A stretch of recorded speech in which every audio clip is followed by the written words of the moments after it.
do too many videos, but this is one I'll do for y'all today. I'm building a small box using cedar, walnut, purple heart, poplar, and aspen with a rose on top. And typically I use blue painter's tape to cover my wood for my pattern, but since I like the grain of this wood so well, I used just packing tape so I could see the nice grains that I'm going to use for the different petals. Once I have all my pieces glued down to my wood, I take it over to the scroll saw and I start cutting it out. I like using just a simple glue stick instead of the super strength M377 or whatever it's called, because I find that stuff super messy.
After it's all cut out, there we have it, a little rose.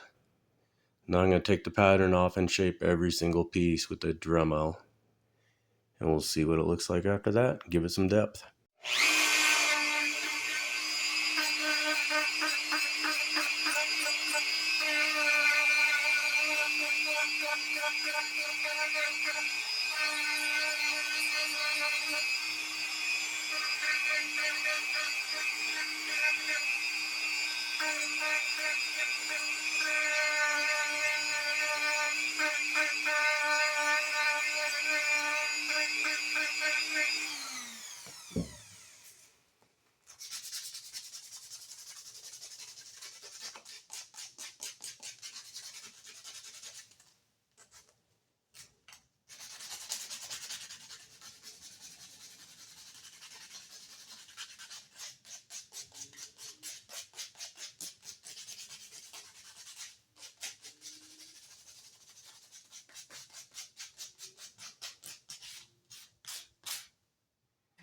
Alright, I sand and shape every single piece.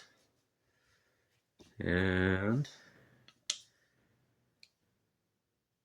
putting it back together.